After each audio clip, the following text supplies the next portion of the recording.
This is Optimal Living Daily, episode 835, 3 Mental Upgrades That Will Propel You to Achievement, Part 2, by Bilyeu with Success.com, and I'm Justin Malik. Happy Sunday. Welcome to the award-winning podcast, and one of the only podcasts in the world where blogs are narrated to you for free, with permission from the authors. That's super important. And I think this marks exactly 2 weeks since we had our Optimal Living Daily bowling event, free for listeners of this show. It was awesome meeting so many of you. Sorry if you're not from the Southern California area and couldn't make it. Hopefully we can do more events in the future and meet more of you in different parts of the world. But OLD listeners came and represented. It meant a lot.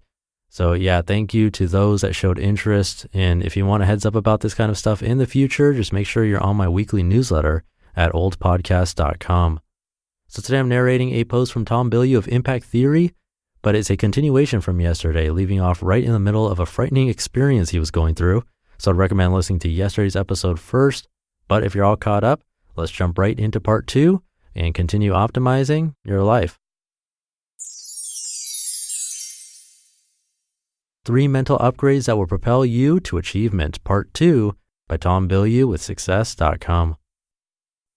I now host a weekly show called Impact Theory where I interview the world's top thinkers, many of whom are my personal heroes, and I do it all in front of a live audience. There was one episode where I was crashing and burning, misstating facts, flubbing words, and losing my train of thought. In the middle of my tailspin, I felt the algorithm for pressure kicking in. I became hyper aware of the audience, how many eyes were on me, and the fact that I only had one chance to get this right, and currently I was embarrassing myself. Then I remembered that the very feeling of mounting pressure was my trigger to run the mantra that all of life is but practice. This wasn't a moment to perform, but rather to practice. I didn't need to do this perfectly. I just needed to have the guts to sit there in front of everyone and practice so I could improve. As long as I walked off set better than I'd come on, I could consider it a win. Instantly, the pressure dropped. By choosing to view it as practice, the situation became an opportunity rather than a test. I now had the rare and exciting chance to practice crawling my way out of a hole and rebuilding trust with my audience, something I had never had a chance to do before. When pressure builds, remember that every aspect of your life is just practice. Whether you're starting a business, raising kids, or establishing a morning routine, you're in the process of learning.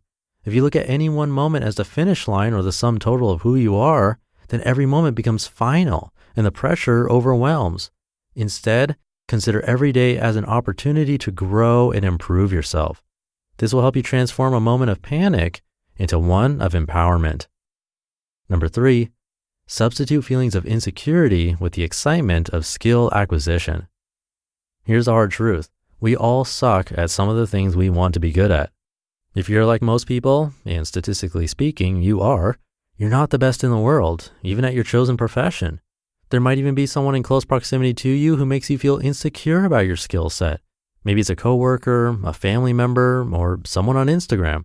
But chances are there's someone who seems to do effortlessly what takes you a tremendous amount of effort just to get lesser results. That bet is easy to make because such is the nature of the human mind. It's riddled with insecurities. That's why it's essential to take Carol Dweck's advice. She's a Stanford researcher and professor who wrote the book Mindset and introduced the world to the transformative power of the word yet. You're not good enough yet. The next time insecurity rears its ugly head, instead of being paralyzed by it, use that very feeling as the trigger to tack on the word yet. That word will make all the difference in your life. It takes things from the world of the perpetual and permanent to the world of temporary and transient. People have an easy time believing that winning isn't forever, but somehow fail to recognize that loss and failure are equally temporary. Once you realize that you can get good at anything that you're willing to put the time into, insecurity loses its power. By remembering that you're simply not good at something yet, you remember that you're in control. You can decide to get good whenever you want. The key to making this work for you is in truly believing the intoxicating idea that you can acquire any skill you set your mind to. Believing the opposite, that today's version of yourself is the sum total of who you will ever be, confines you to insecurity. So don't focus on what you're not good at today. Focus on what you need to do to get good at mastering the skill you're missing.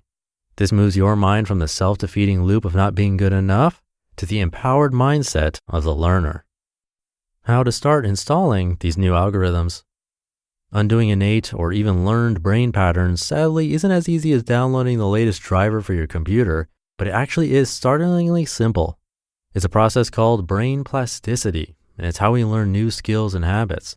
Although the science of myelination is outside the scope of this article, it remains the backbone of learning a new skill, and it happens largely through repetition. Neurons that fire together, wire together, as they say. So if you're to put any of what you heard in this post to use in your life, the key is repetition. Don't be discouraged when you make some progress only to slide back. Stick at it, and any new mental habit or skill can be yours.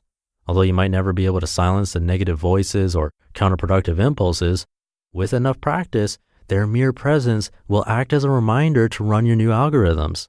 Over time, you will find the time gap between unproductive thought and the running of your new upgraded algorithm will get so short that only you will know that your virtuous cycle started with something outdated.